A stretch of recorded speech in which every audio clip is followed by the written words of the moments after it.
عمران خان کی گردن تک گئے ہیں، وہ ہاتھ میں اپنے ہاتھوں سے اکھیڑ دوں گا۔ پاکستان کے وزیر اعظم پہ بڑھنے والا ہاتھ روکنا ہوگا۔ ہاں میرا اختلاف ہے عمران خان سے، میں اس کی سیاست سے ایگری نہیں کرتا، لیکن وہ میرے ملک کا وزیر اعظم رہا ہے۔ جائیں اڈیالہ میں امت کا لیڈر بیٹھا ہے، ملنگ آدمی بیٹھا ہے، معاف کر دے گا، اس سے بات کرو، پھر پاکستان چلے گا۔ جب تک عمران خان اڈیالہ میں ہے پاکستان اسی طرح چلے گا۔ یہی لاشیں ہیں، یہی لالچنس ہے۔ یہ اس عہدے پہ شہباز شریف صاحب آپ تشریف فرما ہے، اسی پہ میرا لیڈر عمران خان بھی تھا۔ اگر خدا نخواستہ آپ کے ساتھ یہ ہوا ہوتا، عمران خان کو دن دہاڑے سابق وزیر اعظم کو گولیاں ماری گئیں، لالچنس کی بات ہوتی ہے۔ ہم آج لیاقت علی خان شہید کو روتے ہیں، بے نظیر صاحبہ کو روتے ہیں۔ آپ مجھے بتائیں عمران خان کے بدن میں جو 4 گولیاں ٹانگ پہ لگی، اگر وہ ماتھے یا سینے پہ لگتی کون ذمہ دار ہوتا؟ شہباز شریف صاحب انہی حرکتوں کی وجہ سے تو 71 میں پاکستان ٹوٹا تھا۔ شہباز شریف صاحب صرف ہم تو ستائے ہوئے نہیں ہیں، آپ بھی تو ستائے ہوئے ہیں۔ سٹنگ وزیر اعظم فارم 47 کے ہیں لیکن عہدے پہ بیٹھے ہیں۔ آپ وزیر اعظم تھے جب ارشد شریف شہید ہوا، آپ نے کیا کیا اس کے لیے؟ اس کی بوڑھی ماں در در پھرتی رہی۔ عمران ریاض کے بدن سے احرام کھینچ کے اس کو اتار دیا گیا، حج پہ جانے سے روکا گیا۔ کس نے روکا؟ کیا آپ کے حکم سے روکا گیا؟ شہباز شریف صاحب میں کسی اسٹیبلشمنٹ سے نہیں پوچھتا، میرا کام کسی پنڈی شنڈی سے نہیں ہے، میرا کام اپنے ملک کے وزیر اعظم سے ہے۔ یا انصاف دیں یا اپنے عہدے سے آپ اتر جائیں۔ مریم بی بی آپ کو بھی حق نہیں ہے کہ خیبر پختونخوا کے لیے آپ فیصلے کریں۔ خیبر پختونخوا کی عوام کی مرضی کے بغیر محترم وزیر اعظم صاحب کوئی آپریشن قبول نہیں ہے۔ بسم اللہ الرحمن الرحیم، اللہم صلی وسلم مبارک علی سیدنا محمد و آل محمد۔ 28 نمبر کٹ موشن میں نے موو کی تھی جس کا عنوان ہے کہ پاکستان میں جو لالسنس ہے، بڑھتی لاقانونیت ہے، وہ آئین پہ عمل نہ کرنے کی وجہ سے اس سارا لا اینڈ آرڈر کے ایشوز ہیں، اور پاکستان کے تمام مسائل کا حل آئین پہ عمل کرنے میں ہے۔ جناب اسپیکر صاحب، ماضی قریب میں جو ہوا ہے اور ہماری آنکھوں کے سامنے ہوا ہے، لیکن مجھے نہیں پتا کیوں ہم نے اپنی آنکھیں بند کی ہیں، اور کل تو سپریم کورٹ میں ایک محترم جج صاحب نے بھی یہ بات کی کہ ہم ججز نے بھی اپنی آنکھیں بند کی ہوئی ہیں۔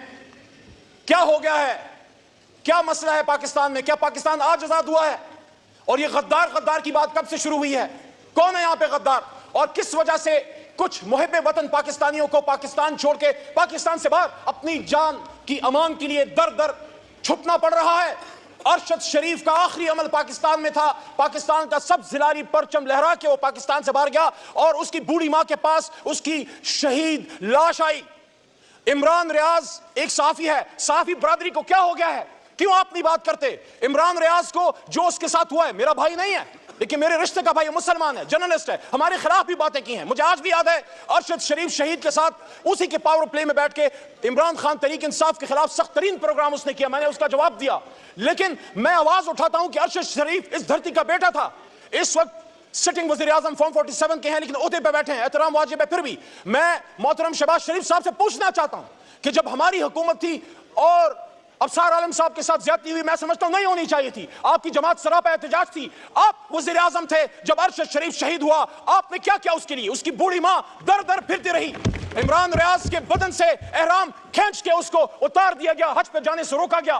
کس نے روکا؟ کیا آپ کے حکم سے روکا گیا؟ شہباز شریف صاحب اگر آپ نے نہیں روکا تو آپ وزیر اعظم ہیں، میں کسی اسٹیبلشمنٹ سے نہیں پوچھتا، میرا کام کسی پنڈی شنڈی سے نہیں ہے، میرا کام اپنے ملک کے وزیر اعظم سے ہے۔ یا انصاف دیں یا اپنے عہدے سے آپ اتر جائیں۔ اگر ہم نے نہیں کیا ہمیں بھی حق نہیں تھا، اگر آپ نہیں کر سکتے آپ کو بھی حق نہیں ہے، کیونکہ قرآن میں اللہ کہتا ہے، مفہوم ہے کہ آپ جب لوگوں کو اللہ کی مساجد میں جانے سے روکتے ہیں آپ پہ اللہ کا غصہ آتا ہے۔ عمران ریاض کے ساتھ جو ہوا میں حیران ہوں، اسلامک تاریخ میں اس کی مثال شاید نہیں ملتی کہ ایک شخص حج پہ جا رہا ہے، کیا کر لیتا وہ؟ صابر شاکر کو دیکھیں، آج میں نے سنا کہ کچھ پاکستانیوں کے آپ شناختی کارڈ بند کر رہے ہیں، ختم کر رہے ہیں، ان میں سے بہت سے لوگ جو پاکستان سے باہر بیٹھے ہیں میرے خلاف باقاعدہ ویلاگز کرتے ہیں، میں نہیں جانتا ان کو ذاتی طور پہ، لیکن ایک پاکستانی سے اس کی شناخت آپ کیسے چھین سکتے ہیں؟ انہی حرکتوں کی وجہ سے تو 71 میں پاکستان ٹوٹا تھا۔ اس لیے عمران خان آپ کو کہتے ہیں کہ آپ پڑھو حمود الرحمان کمیشن، وہ غلطیاں نہ دہرائیں جس کی وجہ سے ایک سیاستدان پہ تو ادھر ہم ادھر تم کا نعرہ اور اس پہ داغ لگا دیا، لیکن اس شخص سے نہیں پوچھا جس کے نیچے ملک 2 ٹکڑے ہوا تھا۔ کیوں جنرل یحییٰ سے سوال نہیں ہو سکتا؟ بھٹو تو پھانسی چڑھ گیا، ان سے کون پوچھے گا؟ آپ بھی تو ستائے ہوئے ہیں شہباز شریف صاحب، صرف ہم تو ستائے ہوئے نہیں ہیں، آپ بھی تو ستائے ہوئے ہیں۔ جہاں جرنلزم کی آج شہباز صاحب یہ حالت ہے، وہاں آپ کی اور ہمارے پولیٹیکل ورکرز کی کیا حالت ہے؟ اسی ایوان کا ایک سابق وزیر اعظم، پچھلی سپیچ بھی میں نے کہا، جس عہدے پہ شہباز صاحب آپ آخری 2 منٹ، جس عہدے پہ شہباز شریف صاحب آپ تشریف فرما ہے، اسی پہ میرا لیڈر عمران خان بھی تھا۔ اگر خدا نخواستہ آپ کے ساتھ یہ ہوا ہوتا،